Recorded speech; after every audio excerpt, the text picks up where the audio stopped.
What's good, YouTube? It's your boy TK, and welcome back to another episode of TK Vids.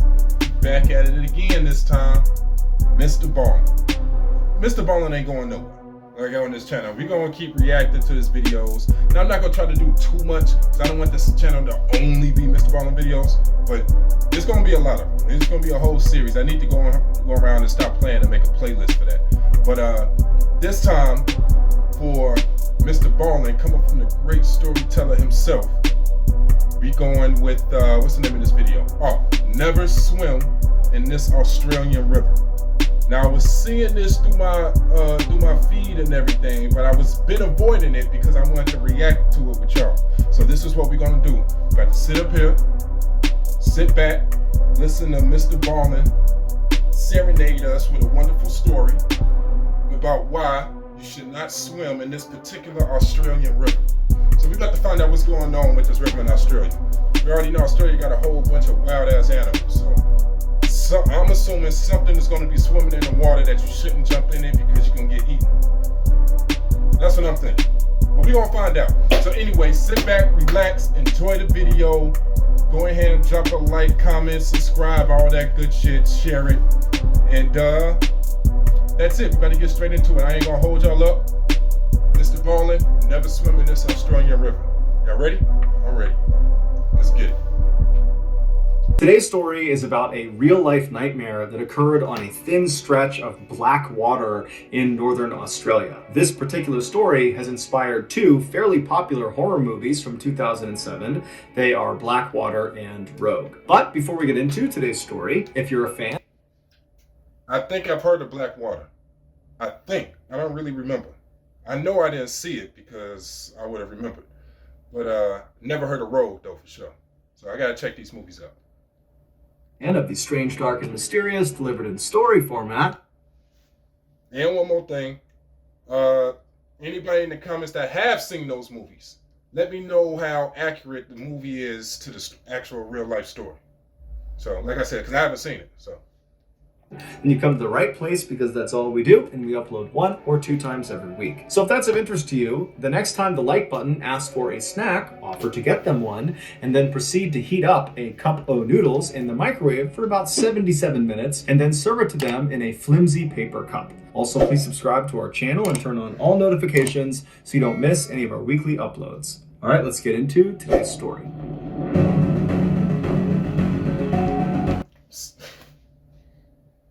Hey man, keep fucking. Hey, do what he did to what he asked you to do to his like button. Go ahead and MrBallen's channel and fuck up his like button like he wants you to. But at the same time, I want you to fuck up my like button too. With all that shit being said, that's petty as hell. You're gonna heat up noodles from 70. First of all, I don't even want them motherfuckers. You're gonna heat up them hard ass noodles and send them to me? Nah, I'm good. Flimsy at. Nah, I'm straight. For 77 minutes. Oh, that's petty as fuck. That's something your girlfriend mad at you type. That's what that is. At 11:40 a.m. on December 21st, 2003, 3 young men who were longtime childhood friends hopped in a truck and began traveling south. They were 22-year-old Brett Mann and 19-year-olds Sean Blowers and Ashley McGuff. They lived in a coastal city called Darwin, which is actually the capital of the Northern Territory in Australia. The Northern Territory, also known as the Top End, is located in the central north of the continent. It is 6 times larger than the UK, but has 280 times less people living in it. Specifically, the UK is home to roughly 70 million people, whereas the Top End is home to only 250,000 people, and half of them live in Darwin. There are many reasons why the Top End is so underpopulated, ranging from politics to poor infrastructure, but the most obvious reason that so few people choose to live in this part of Australia is because it is wildly rugged and dangerous. It is scorchingly hot year-round, and the weather in general is just unbelievably unpredictable and violent. And as the old saying goes, all the animals there are trying to kill you and each other. But Brett, Sean, and Ashley had grown up in Darwin, and so they were accustomed to the hazards of living in the Top End, and so they weren't really concerned about them. What they were concerned with was finding things to do. And I got to give a quick shout out to all my Australian people. But I ain't gonna lie to you, man. I'm kind of nervous going to Australia. I don't want to fuck around and I step on the wrong bug and I end up paralyzed from the waist down because I stepped on the wrong insect or some shit. Like, I don't know, man. I feel like a mosquito bite there is not a regular mosquito bite. You get a mosquito bite, I'm gonna fuck around and be hospitalized for a month. No, I'm straight. I'm good.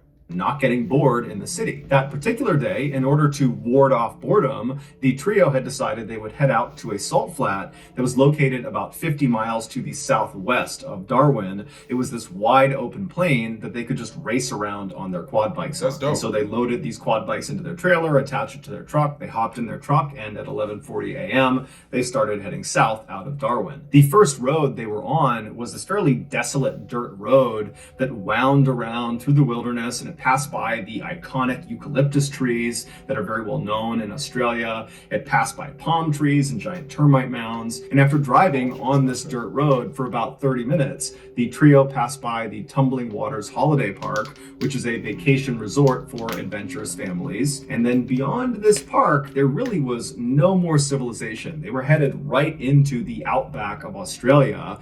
And so this was kind of like the last mark of civilization. And so the trio, they drive for another 30 minutes past the park.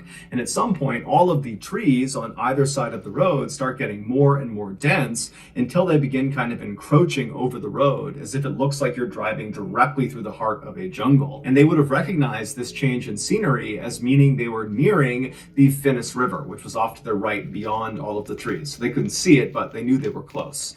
And the Finnis River was not a huge waterway. It was a 30-mile stretch that ran east to west through the top end. And what it was known for... Vivid seats, your ticket to tempo, heartbeats, claps in unison this moment. They come at the wrong was time. Being very brackish and dark. You could not see into this water more than maybe an inch or two. So it almost appeared black. And so the trio... First of all, the title, Never Swim in This Australian River, right? Right? See how you described that river? Y'all saw how that river looked? Why is swimming across that river even an option? I'm not swimming in anything that I can't see any further than 2 inches? Are you serious? That super dark ass water. It's not even clear. It's not even kind of clear. That look like the river in the Amazon. Super dark, muggy. You can't see anything in it. They talking about all the animals out there is trying to kill you and each other. And you gonna swim across it? That's an option? Okay. Okay. All right. continued driving along through this kind of jungle atmosphere until the left side of the road began to thin out again, and then it eventually revealed the salt flats up to their left. And so at that point, the trio pulled off on the right side of the road where the vegetation was still very thick. And then the trio hopped out of the truck, they went around to their trailer, they dropped the gate, and one by one they pulled their quad bikes off, and then each of them hopped on and drove out onto the flats. That day, the flats were actually very muddy because it had recently rained really, really heavy in that area. And so the trio spent just as much time racing each other on the flats as they did trying to drive close to each other and spray mud on each other. And so for hours they were out there having a great time, and then at 4:30 p.m. they decided it was time to call it a day. And so they drove back over to the truck, they drove their quad bikes up onto the trailer, they locked it, and then they were about to get into the truck to head back home when one of them suggested, hey, let's head down to the water and rinse our clothes off and get all this mud off of us. Now, No. I'm probably saying this because I'm not from there. So, and hindsight is 20/20. But nah, bro. Nah. Want me to go further in a place where animals are trying to kill me, are trying to kill me? No, I'm good. I'm straight. I don't know what's in that water. The water I can't see, right? Oh, no, I'm good. Nah. you need to understand, in the top end, the place you want to spend the least amount of time in is the water. People in the top end assume that in any natural water body that is not clearly designated as a swimming area has at least one animal lurking in it that will kill you. This is a literal precaution people in the top end take. And so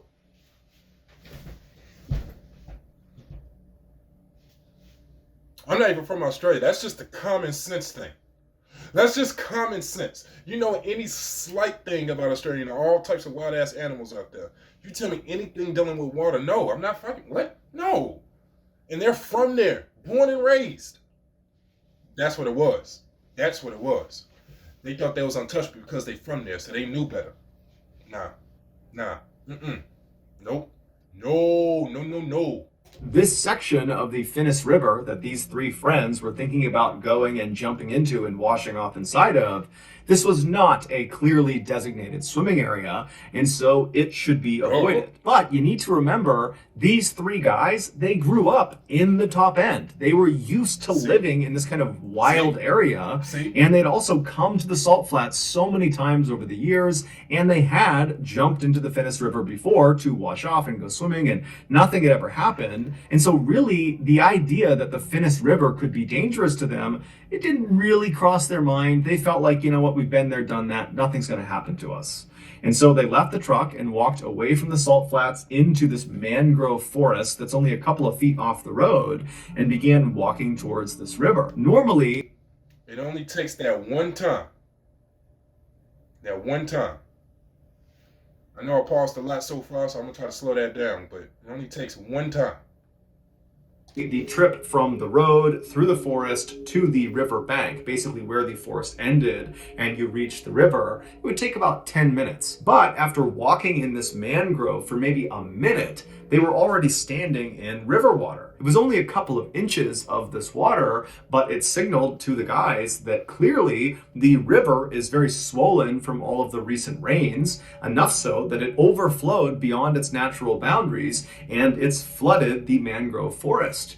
But the three guys, they look at each other and think, what's the big deal? I'm sure we'll be fine. And so the guys continued moving on, but as the mangroves began to thin out, they began to slow down dramatically because the riverbanks on the edges of the Finnis River were very, very steep. If you were standing on dry land, if there was no flooding, and you were right on the edge of the Finnis River, if you took even 1 or 2 steps into the river, you would slip down under the water and the water would be over your head. Now, as these guys are walking, because the ground is flooded with this black, brackish water, they couldn't see the ground, and so they couldn't tell where the drop-off into the river was. And so they began to slow down, and then when all the trees were practically gone, they knew they were close, and then one of them actually slipped and kind of tumbled down the edge for a second, but he turned and he grabbed one of the roots of the mangrove tree and pulled himself back up. And then the other two, after seeing this, they walked over and stood next to him, and the trio just stood there looking out at this pitch black looking river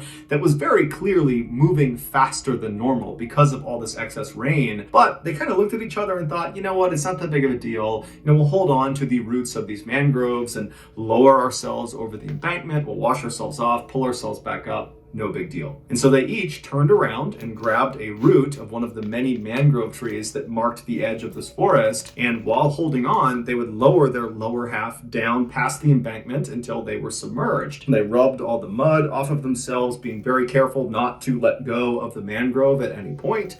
And then as they were about to finish up and pull themselves back up and get back to their truck, Brett loses his balance and somehow lets go of the mangrove root and slips down the steep embankment. And suddenly the current takes him away from his friends and out to the middle of this river, and before long he's getting pulled downstream. And so he yells out to Ashley and Sean, who had their backs turned to him. They turn around, they see their friend, and they instinctively leap into the river to try to go get him and help swim him back to the side.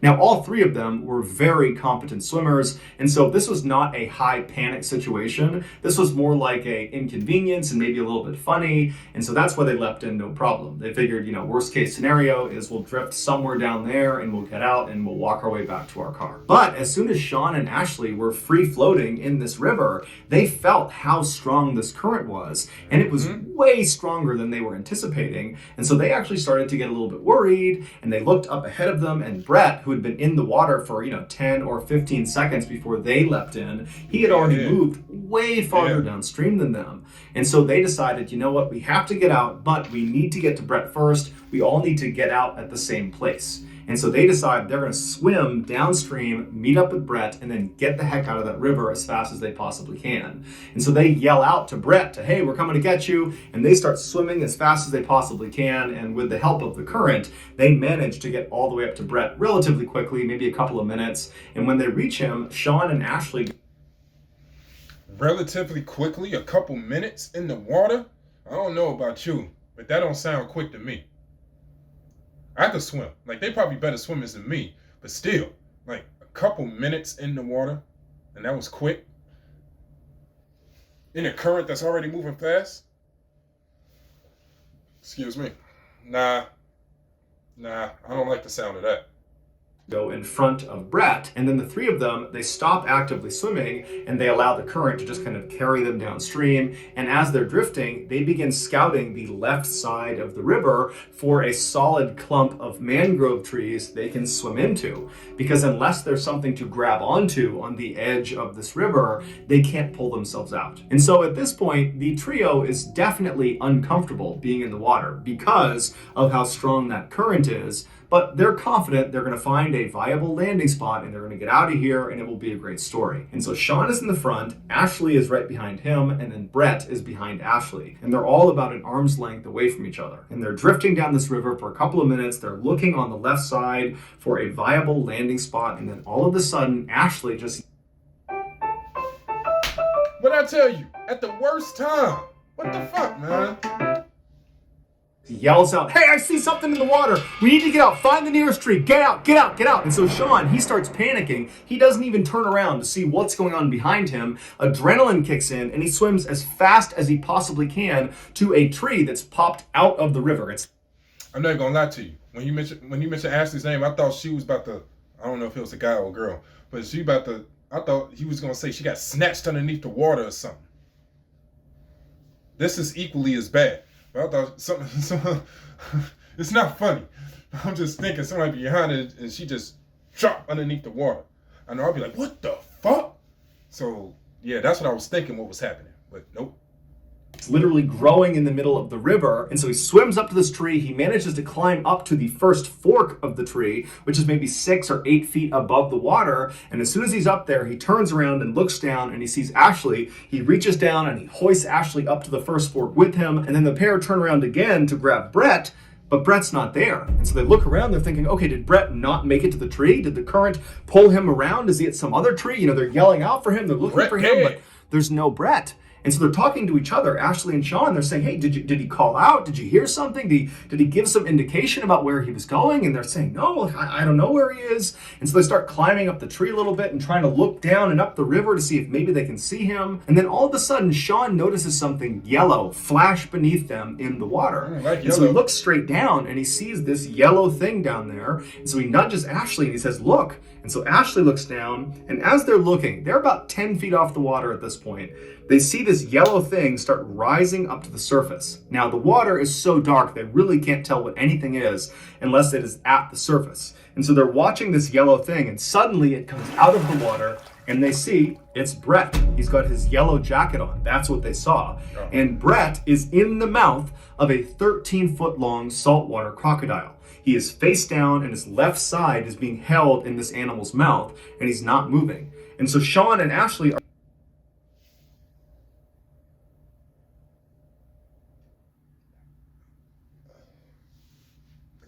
I'm surprised he's in one piece though. Because don't gators usually when they got you, they do that gator roll to try to break pieces off so they can eat you? I had a feeling it was a gator in there or something. I'm thinking like a gator, like some type of snake. Oh, yeah, Brett dead. There's no point in them even trying to save Brett. Brett dead. It's over with for Brett. Just move on. R.I.P. Brett. Oh my God. 13-foot gator? Are you serious? Are so scared, they're just frozen. They're just staring at this monster that's in the water, that's holding their friend underwater, and they can't do anything about it. And for 2 minutes, they just stand there looking at this animal, wondering what's going to happen. And for those entire 2 minutes, the crocodile stared right back up at Ashley and Sean as if it was showing them what it was going to do to them once they got in the water. That I've done this to your friend, I'm getting you to as well. And so they're staring at this animal when suddenly it just kind of goes underneath the water, back down into the black abyss, and it, along with Brett, just disappear. Ashley and Sean are so terrified that they can't even grieve for their friend. They can't feel sad for him. It's like they just go into survival mode. And without saying anything to each other, they just start climbing up this tree as fast and as far as they possibly can. And they only manage to get up maybe a couple more feet to 2 more branches. One's at about 10 or 12 feet off the water, and the other is at about 15 feet off the water. And so Sean makes it onto the lower branch, and then Ashley makes it onto the slightly higher branch. And then once they're situated on their branch and one arm is firmly wrapped around the trunk of the tree, they're able to kind of breathe for a second and take stock of their situation. And even though, of course, the elephant in the room here is that their friend was just eaten by a crocodile, but it's like they can't process that yet. Instead, they start talking about, okay, well, our families, they're going to recognize our absence, and they're going to tell the police, and the police are going to launch a search, and they're going to come find us. Both of them were confident, or they acted confident, that that was going to happen, but they also knew that there was no timeline for this. It could be hours or days until this actually happened. And so as these two teens are sitting on their branches, the reality of their situation really started to come crashing down on them. Because yeah, they're safe in this tree, but how long can they possibly stay in this tree for? Then what else is in the tree? What's going to come in the tree? It's probably snakes in the tree, some type of wild ass monkey or bird or something in the tree. That's remember, everything is trying to kill them. So not only they got to worry about that gator, they got to worry about the weather. They got to worry about exhaustion. What if they fall from the tree? They got to worry about what other animal ends up in the tree with them, or insect. Yeah, they're fucked. I mean, eventually, they're going to need to fall asleep. And if they fall asleep, are they going to fall out of the tree and land in the water with this crocodile? I mean, they just didn't know how this was going to turn out. And so as the two began comforting each other, reassuring each other that, oh, no, it's going to be just fine. Someone's going to find us tonight or tomorrow. We'll be just fine. As they're doing that, Ashley suddenly stops talking to Sean and just looks straight down. And last one. I know I'm pausing a lot. Y'all like, stop pausing this video. But I'm not that type of person. I'm not gonna sit there and be like, oh yeah, everything's gonna be okay. No, I'm the type of person like, give it to me straight. So I'm gonna give it to you straight. I'm gonna be like, look, we're fucked right now. We're in a fucked up situation and we could possibly die here. We don't know how much longer help is gonna come. We don't know how long that's gonna take. So we're gonna have to accept the fact that we're possibly gonna die here. Now, we can either sit here and whine about it, or we can figure out how we can get the fuck out. At this point, it's survival. Like, there's no point of us sitting here, being all depressed and sad and start crying and grieving and everything. Nah, that's for sure gonna get us killed. We need to get the fuck up out of here and figure out a way out of here. I'm damn sure not gonna be like, it's fine. Help is gonna come probably tonight or tomorrow. Nah.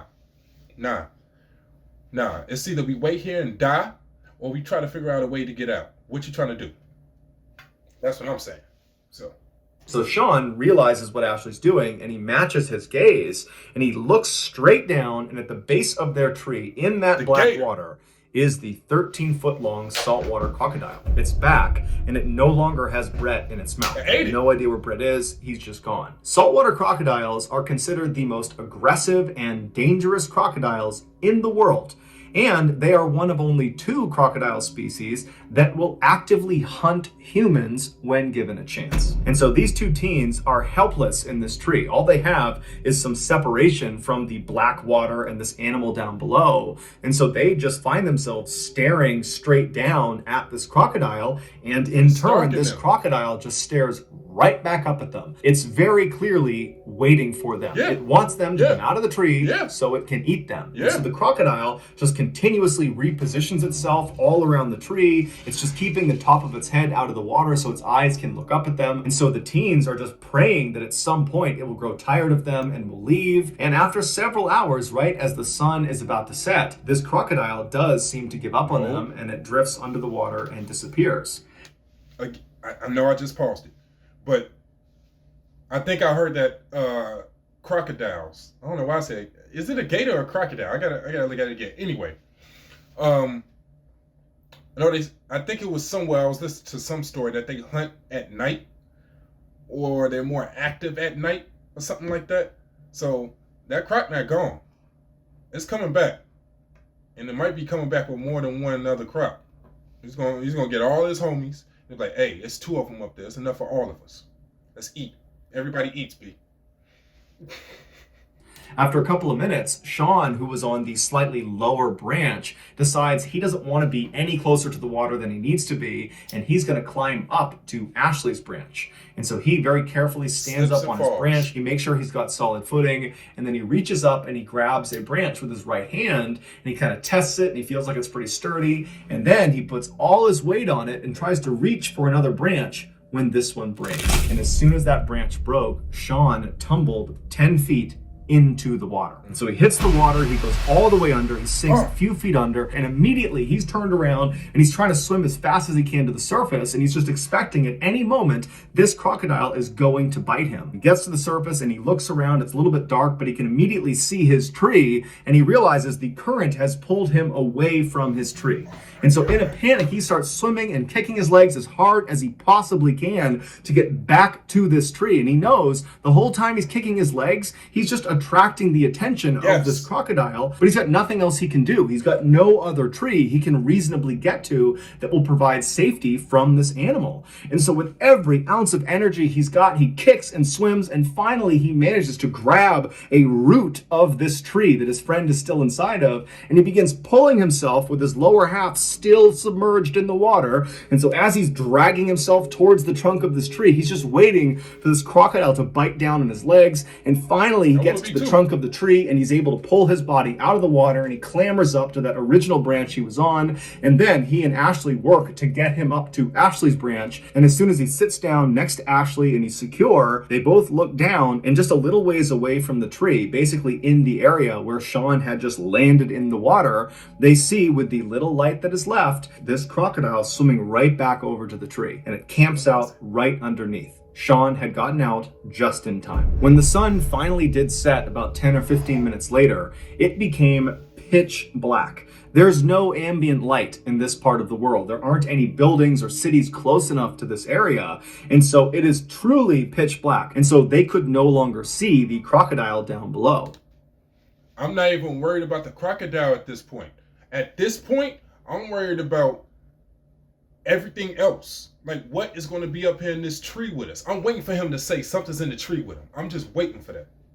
But they knew it was there because periodically they would hear it repositioning itself right underneath them. Also, because it was so dark, the two teens could not actually see each other. And so they began holding on to each other, and then anytime either of them moved, they would announce their movement to the other, just so they knew they had not fallen asleep and were not falling out of the tree to a horrible death. And so a few hours went by like this, where it was silence with the exception of the sounds of this crocodile repositioning itself periodically. A little after midnight, a huge storm rolled into this area, and it began absolutely downpouring, and the raindrops that were hitting the river were so loud that the teens could no longer hear the sound of this crocodile, and so they had no idea if it was still down below them or not. But every time lightning would strike, it would illuminate the sky for that flash of a second, and in that flash they would look down, and there would be the crocodile. After several hours of this super intense downpour, the two teens also started to become concerned that all this additional rain could raise the water level of the river all the way up high enough that this crocodile might be able to jump out and reach their legs. But because it was so dark, they couldn't actually see the top of the water. Just in case. And so they had no way of knowing if the water levels were actually rising or not. And so they both kind of sucked their legs up onto this branch and tried to make themselves as small as they could while still remaining anchored to each other and also to the branch. And that's how they sat for the next several hours, just hoping they would survive the night. Right. Finally, when the sun came up that following morning, the teens immediately noticed that the crocodile was still right below them, just lurking at the base of the tree waiting for them. And they also noticed the water level of the river had clearly come up quite a bit. And so if they weren't rescued soon, there was a good chance that another heavy rainstorm, that crocodile would be in range of them, and there was nowhere they could go. They were as high up as they could get. Not to mention the fact they were hypothermic, they were weak, they were tired, and if you fall asleep, you're gonna fall in the water. And so the two teens, they knew they did not have much time left. Luckily, at 10 a.m. that morning, they heard the sound of a police officer who was out in the mangrove forest. It turned out their families had recognized their absence. They had called the police, and that morning a search had been launched. They had found their truck and then had been walking down the river yelling out to them, and then they finally did find them. Initially, when they located these two teens stuck in the tree, they called in a helicopter to hover over them and lower down a ladder that could climb back up. But when the helicopter got close to this tree, the rotor wash from the spinning blades, it practically blew the boys out of the tree, and this crocodile was still in the water. The rescuers could see it, the boys could still see it, and so there was this fear that the helicopter would literally send them into the water to their death. And so they had to abandon the helicopter approach. However, the blades of that helicopter did ultimately scare this crocodile, and the crocodile swam away. And so as soon as the helicopter was off station, they had a boat come in, and the boat got right underneath the two boys. They jumped down into it, and they were brought to safety. The two boys were brought to a hospital where doctors determined they were physically okay, but both of them were severely traumatized from what they had just been through. As for Brett, despite an exhaustive search of that river, they never found his body or any of his clothing or any belongings he had on him, and they never found the crocodile that killed him. So that's gonna do it, guys. If you found the secret in today's episode, let us know in the comments section. Damn. All right, Ashley was a guy. And it was a crop. But man, R.I.P. Brett. That's fucked up. That's sad too, and scary. I can only imagine being in that situation. Like I said, I wouldn't even, because I wouldn't only be thinking about the croc. I'll be thinking about what else is going to be in these trees, man. I'm thinking about a snake. This whole time I'm thinking he's going to tell me a snake was coming. Like when he thought he had onto the branch, that it was actually a snake he had grabbed onto. That's what I'm thinking. So thank God there was nothing else in the tree that was a danger to him. But that is scary, man. I wonder if they ever, man, that's scary. Did they ever actually fall asleep? Or they just like doze off every now and then? But even then, man, that's wild. But probably not. Adrenaline probably kept them going. But this is crazy. That's crazy, man. Wow. That's scary, especially with the water rising and everything. Oh no, that croc was definitely starving. Like when he first said the croc was standing there looking at him, I already knew he ain't going nowhere. He's not gonna go anywhere. And when he left that one time, he probably left to eat the rest of Brett, then came back. Oh yeah, for sure. That's crazy. That's crazy. And I'm willing to bet that wasn't the only crocodile around. There was probably other ones around too. That's wild. But anyway, man. Hey, if y'all fuck with this video, y'all like this video, drop a like, drop a comment, subscribe, share the video, all that good shit. And hey, I appreciate it. So until next time, I'm out. One.